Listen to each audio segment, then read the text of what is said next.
do ta nisi me një deklarat të Këshillit të Sigurisë Ruse, e cila me pak fjalë paralajmëron se këto negociata që po bëhen aktualisht fshehin një prapasken të një sulmi, dhe kjo nuk është hera e parë që ndodhën. Shtetet Bashkuara të Amerikës në raport me Iranin, domthonë në kohë negociatash kanë sulmuar në të gjitha rastet, por gjithsesi kur vjen nga Rusia ky lajm duhet marrë seriozisht në kuptimin që sa i mundur është ky skenar.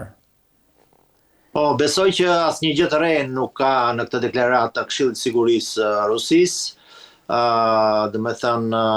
Shtetet Bashkuara të Amerikës edhe pas luftës së parë, 4 ditore, deklaronin që situata u rregullua, u qetësua etj dhe pastaj sulmuan sërish. Lajmet paralele bëjnë të ditur që forcat të reja, të marinësve amerikan po afrohen drejt Xhirit Persik, edhe kjo nuk është një vetëm për të ushtruar presion në tryezën e bisedimeve, por gjithsesi të paktën i paralajmëruari është, le të themi, i fituari. Këshilli i Sigurisë ka informata nga kanalet e veta sigurisht, por dhe nga logjika e curisë së ngjarjeve në rajon bën të mendosh që një luftë e tretë tashmë vijuese është e mundur, pasi gjithsesi qëllimet për çfarë deklaroi përveç heqjes kupolës të ajetollahëve, ky operacion izraelito-amerikan nuk ja ka arritur. Uraniumi vazhdon të jetë në vend, një pjesë e arsenalit është akoma i disponueshëm për Iranin. Sigurisht që pjesa më e madhe, le të themi, raketave dhe e municioneve është azgjësuar, por sa është azgjësuar dhe më saktë sa ka mbetur, askush nuk e di përveç iranianëve. Prandaj Irani tashmë dhe me një zell dhe vrull akoma më të madh do të vazhdojë dhe do të zvijojë ka shumë të ngjarë për prodhimin e bombës bërthamore, për pasurimin e mëtejshëm të uraniumit. Nga ana tjetër, le të themi, zëdhënësi i Kremlinit Dmitri Peskov deklaroi dje që Rusia, ato që kemi thënë edhe neve në emision më parshëm, që Rusia i kishte ofruar Iranit që uraniumi i pasuruar të kalonte në Rusi, por amerikanët kanë refuzuar këtë gjë. Ka të ngjarë që edhe iranianët, por në këtë, speechin e vet, Peskovi tha që amerikanët refuzuan këtë zgjidhje. Ndërkohë, ajo që po ndodh në Hormuz tashmë e ka tejkaluar Iranin. Shtetet e Bashkuara të Amerikës kanë vendosur një blokadë e cila në një farë mënyrë bllokon të gjitha kalimet aty, duke u futur në një ekuacion të ligjeve ndërkombëtare që pengojnë apo të cënojnë lëvizshmërinë nëpër ujërat territoriale. Pra, duket sikur po dalin zbuluar, le të themi, Shtetet e Bashkuara të Amerikës në raport me kush është dhe kush qëndron pas. Duket sikur Hormuzi është thjesht një simptom, sepse sëmundja e vërtet është dalja e Kinës dhe Rusisë si dy fuqi që po e sfidojnë rendin ndërkombëtar. Për këtë, Lavrov ka bërë një vizitë dje në Kinë, si e vlerëson këtë moment, sepse jemi në pikën që thash Irani është shumë i vogël në raport me forcat që tashmë po dalin sipërfaqe nga vendimi që ka marrë presidenti Trump, që është bllokimi i ngushëllisë së Hormuzit. Deklaratat kanë qenë të zakonshme për sa i përket vizitës ministrit të jashtëm Sergej Lavrov në Pekin. Mirë po, sigurisht që pesha e Rusisë në marrëdhëniet me Kinën është ajo pesha nga njëra anë e fuqisë ushtarake që është e konsiderueshme dhe nga ana tjetër e një fuqi ekonomike jo shumë të konsiderueshme, për të thënë të vërtetën.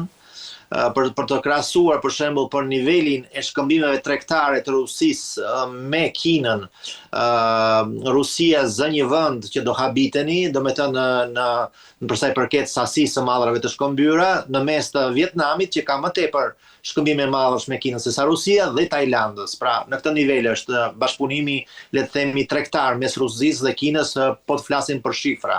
Për sa i përket strategjisë, domethënë dhe gjeopolitikës ndërkombëtare, këtu ndryshojnë gjërat. Tu Rusia është një superfuqi sigurisht dhe një potencë ushtarake e zakonshme, dhe që Kina mendon, ndoshta neve supozojmë sigurisht, por mendon që ta përdor dhe ta fusi në një rrjedhë që intereson Kinës.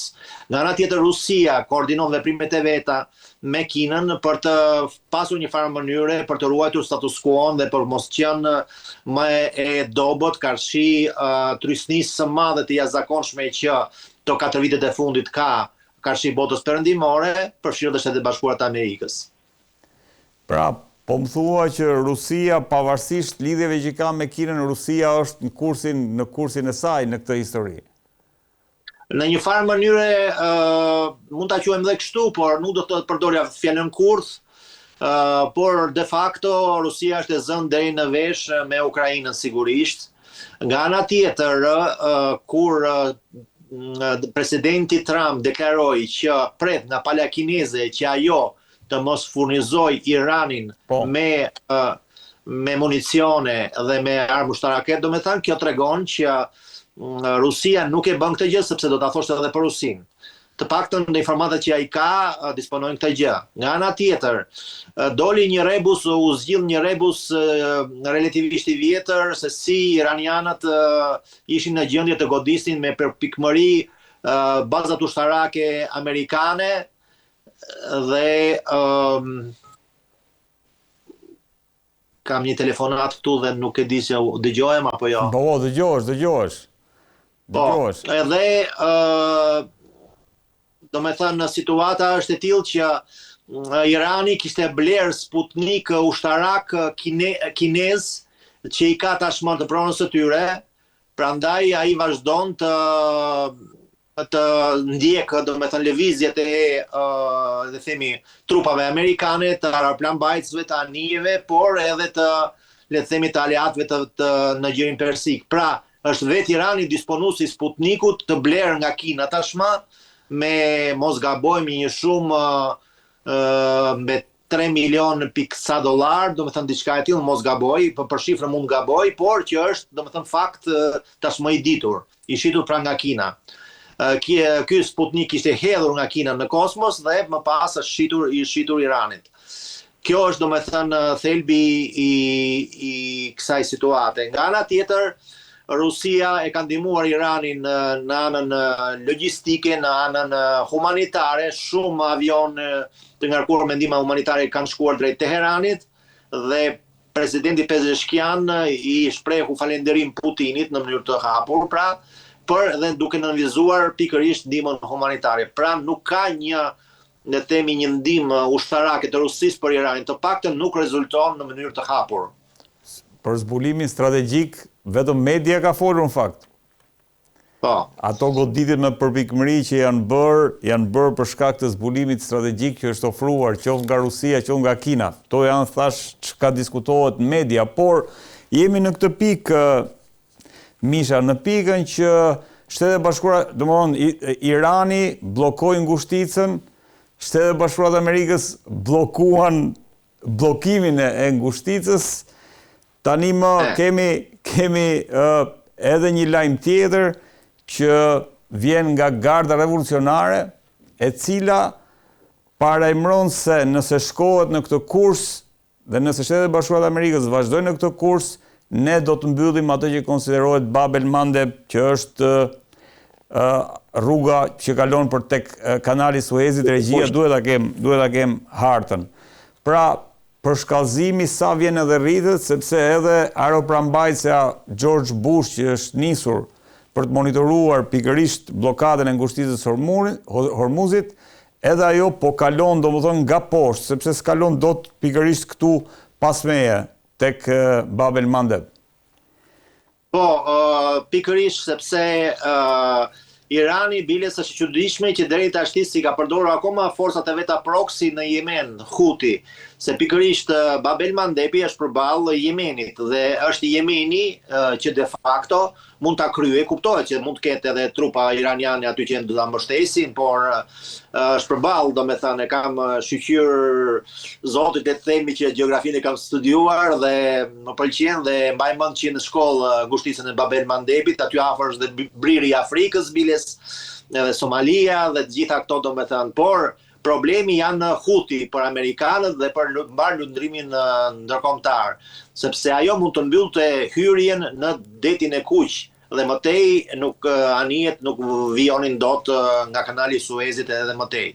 Pra është kriza nëse këtu kalon rreth 20%, në flasim në ngushticën e Hormuzit, kalon rreth 20% të naftës botërore, këtu në ngushticën e Bab el Mandebit mund të jetë edhe 35% edhe 40% që kalon.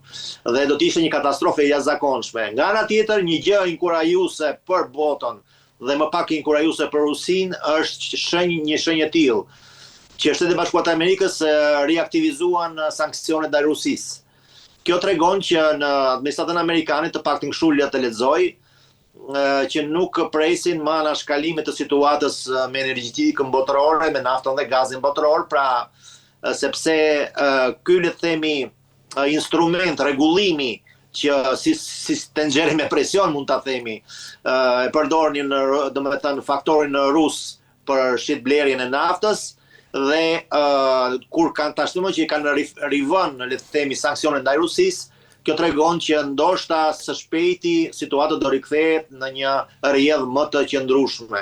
Gjithsesi pritet që në situatën në rebusin e Hormuzit, në ndalimin e ndalimit që juve thatë në mënyrë perfekte, pikërisht ashtu është, edhe Shtetet e Bashkuara të Amerikës, edhe Irani bëjnë të njëjtën gjë, kanë të njëjta qëllime të bllokojnë ngushticën e Hormuzit. Dhe është Europa që duhet të marrë pjesë më aktivisht në këtë situatë, gjë që e dëshiron presidenti Trump, sepse në fakt me pjesëmarrjen europiane mund të ishte edhe një zgjidhje e problemit, edhe marrëdhëniet ndoshta me Iranin mund të sistemoheshin në një farë mënyre dhe do të vazhdonte tregtia në mënyrë më të rrjedhshme, përndryshe siç është tashti që është bllokuar komplet.